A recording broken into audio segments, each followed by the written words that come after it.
এই পৃথিবীতে কিছু কিছু মানুষ আছে, দেখবে যে তুমি যখন ভালো থাকবে, সুখে থাকবে, সবাইকে নিয়ে অনেক ভালো থাকবে, তখন সেটা তারা সহ্য করতে পারবে না। তখন তারা ভাবে যে আমরা সুখে নেই, ওরা কি করে সুখে আছে। তখন তোমাদের পরিবারের ভেতরে বিষ ঢালবে, মানে বিষের থেকেও যদি বিষাক্ত কিছু ঢালে মানে থাকে সেটা ঢালবে। তো এই হচ্ছে কিছু মানুষের পরিচয়। তো এই পৃথিবীতে মানে কিছু মানুষ আছে, তাদের সাথে মিশতে চলতে এইগুলো এখন শিখে গেছে। তো হ্যালো এভরিওয়ান, কেমন আছো তোমরা সবাই? আশা করছি তোমরা সবাই অনেক ভালো আছো, আর আমিও ভালো আছি। তো আমার চ্যানেলে নতুন একটা ভিডিওতে তোমাদের অনেক অনেক স্বাগত এবং অনেক ভালোবাসা। তো কাজের এত প্রেশার থাকে, তো ওর জন্য না আমি আর ডেলি ব্লগটা ছাড়তেই পারি না। মানে ভিডিও করব, ভাবি যে এই কাজটা তাড়াতাড়ি হয়ে যাবে, আবার ফোন সেট করে ভিডিও করব। যদি ভিডিও করার মানুষ থাকে, কেউ যদি ভিডিও করে দেয় তো করা হয়, কিন্তু কে করে দেবে, সবাই তো কাজে ব্যস্ত থাকে। তো অনেক দিন পর আজকে একটা আমি ভিডিও করলাম, ভাবলাম আজকে যাই হয়ে যাক, আমি আজকে ভিডিও করব। তো দেখো আমি সকালবেলা ঘুম থেকে উঠেছি। ঘুম থেকে উঠে আমার সকালের যে সমস্ত কাজ থাকে আমার কমপ্লিট হয়ে গেছে, সকালের রান্নাও হয়ে গেছে। তো এখন আমি আর কি ঘরটাকে ঝাড় দিচ্ছি। তো কিছুদিন যাবতই আমাদের এখানে প্রায় সব জায়গাতেই আমি বেশি শুনেছি যে নিম্নচাপ বৃষ্টি হয়েছে। তো ভালোই বৃষ্টি হয়েছে, যার জন্য আমার অনেক জামা কাপড় ছিল, জানো তো, প্রায় 3 দিন ধরে হয়েছে। তো ওর জন্য অনেক জামা কাপড় ছিল, সেইগুলো আর কি বৃষ্টির ভেতরে ধোবো কী করে বলো তো। তো ওর জন্য সেইগুলো সব জমিয়ে রেখে দিয়েছিলাম। তো আজ একটু দেখি যে রোদ উঠেছে, তো ওর জন্য আমি ঘুম থেকে উঠেই আগে জামা কাপড়গুলো গরম জল দিয়ে ভিজিয়ে নিয়েছি। আর গরম জল দিয়ে ভিজালে জামা কাপড় ভালো পরিষ্কারও হয়, আর বেশি আর কি ওই কাচতে হয় না। তো ওর জন্য আমি গরম জল দিয়ে সকালবেলা ভিজিয়ে রেখেছি। আর এখন আমি জামা কাপড় কাচছি।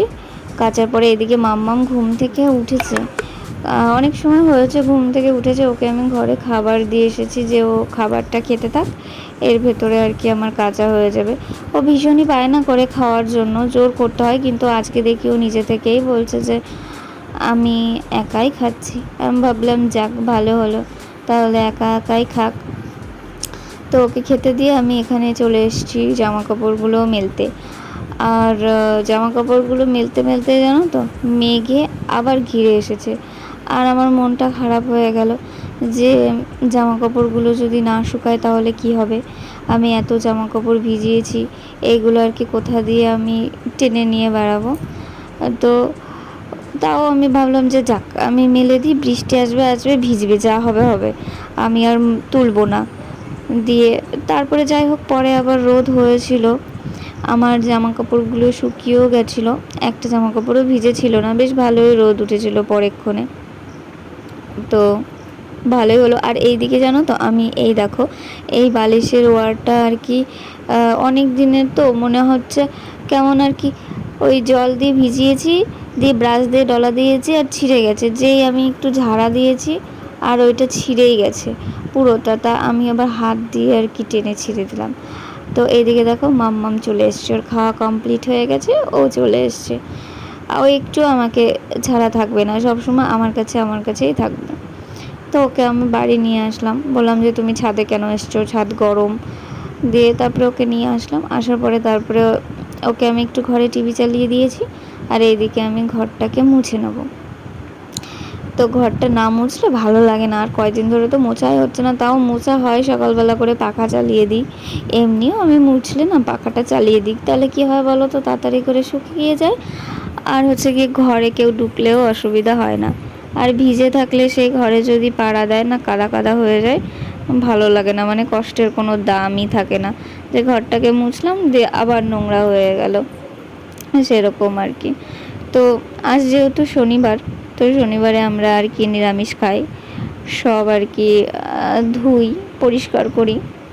তো আজ হচ্ছে আমাদের বাড়িতে আসবে হচ্ছে আমার পিসি শাশুড়ি মা, মানে আমার বরের পিসি, আর হচ্ছে আমার বরের মাসির, না মাসি না, পিসির ছেলে। তো আর কি একটা হচ্ছে আমার ভাসুর, আর একটা হচ্ছে আমার পিসি শাশুড়ি। তো ওনারা আসবে, ওর জন্য আর কি একটু অনেক কিছুই রান্না বান্না করব, নিরামিষ তবু অনেক কিছুই করব। ডাল করব, ভেন্ডি ভাজি করব, আলু দিয়ে গাজর দিয়ে ভাজা করব, পটল ভাজা করব, পাঁপড় ভাজা করব। তো চলো আজকের মতো টাটা, আমি রান্না করে নিই।